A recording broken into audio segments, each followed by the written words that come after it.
So strong and so mighty, there's nothing my God cannot do for you. Okay, that's bedtime, Grace says, sing back. Singing.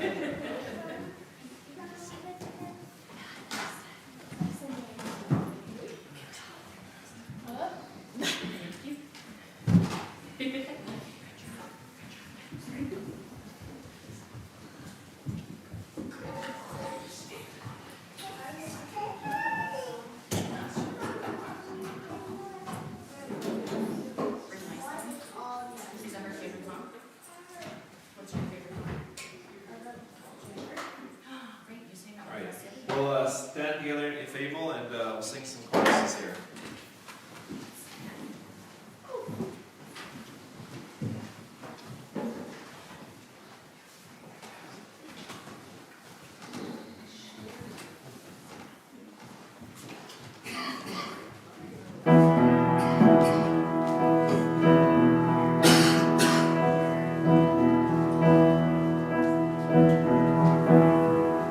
How lovely is the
be your name.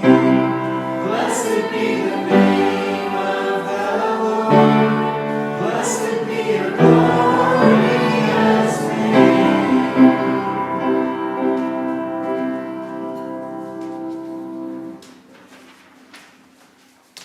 Awesome. I can hear you guys singing. It sounds great. All right, this one is a new song. We'll see how it goes here. The words might work, they might not work, so it might be kind of just as special. We'll see.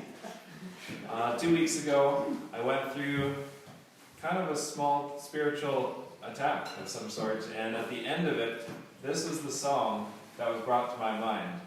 So I figured I should probably learn that song and play it. So I'd heard it from a while ago. But if you feel free just to listen to the words if you want, or to sing along if you know it. It's kind of a mid-2010s song. Some people have maybe heard. How do you maybe know this song? I'll show you what the beginning sounds like here. I'll just play the first verse so you can kind of get a feel for it. So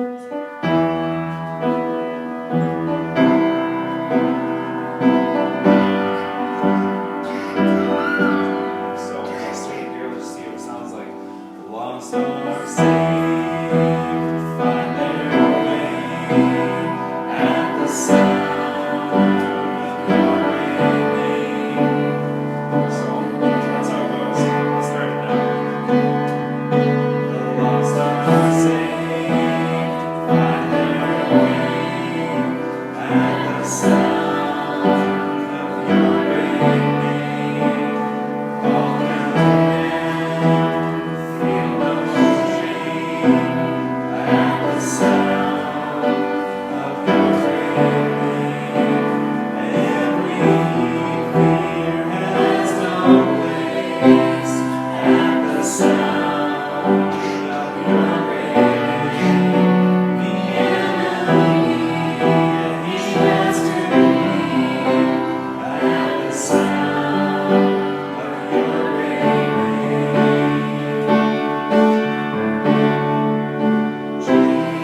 have come to send peace on earth. I came not to send peace, but a sword. For I am come to set a man at variance against his father, and the daughter against her mother, and the daughter-in-law against her mother-in-law. And a man's foes shall be they of his own household. He that loveth father or mother more than me is not worthy of me, and he that loveth son or daughter more than me is not worthy of me. And he that taketh not his cross and follow after me is not worthy of me. He that findeth his life shall lose it, and he that loseth his life for my sake shall find it.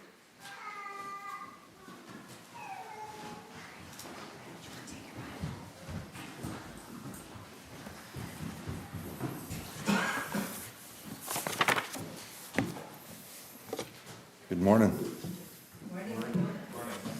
You may struggle to hear me this morning. My voice is not the greatest, so I will be asking a few people, if you don't mind, to share on certain questions.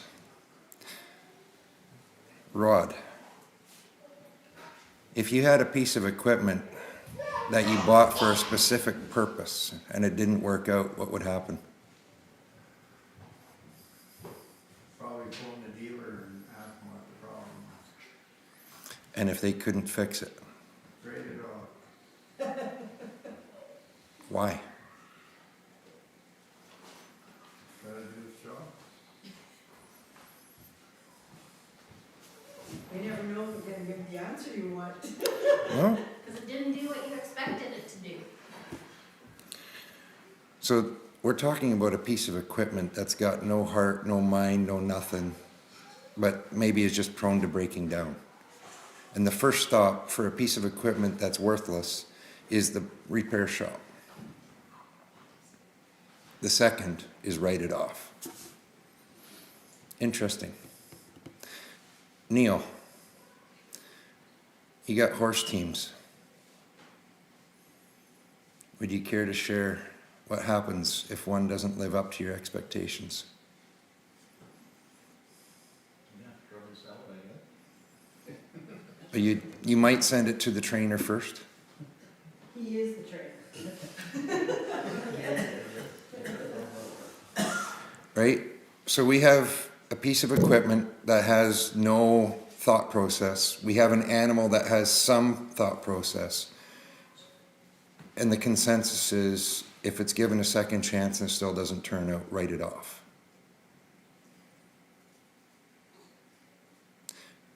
Now we go to our responsibility as parents.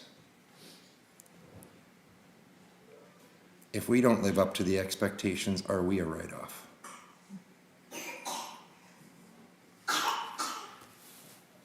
And the obvious answer is no. We still live in a land and in a day of grace. We're still given a chance, as it were, to go to the repair shop. And this brings about the two certainties that we see throughout Scripture. A lot of Scripture presents two truths on the same topic. And last week we heard about love. For God so loved the world that he gave his only begotten Son. Well, why did he have to give his only Son? And the answer is he didn't have to. But we have to go right back to the very beginning to understand why he created the world. And if we go back to Genesis 1:26, he creates man with the desire that man would be the pinnacle of his creation. Man would be the one that rules over creation, over the animals, and gives meaning and order to things. Well, it doesn't take very long, and man messes this up in sin. When man messes it up in sin, the whole order changes, and the responsibility is now shifted from man being the pinnacle and in charge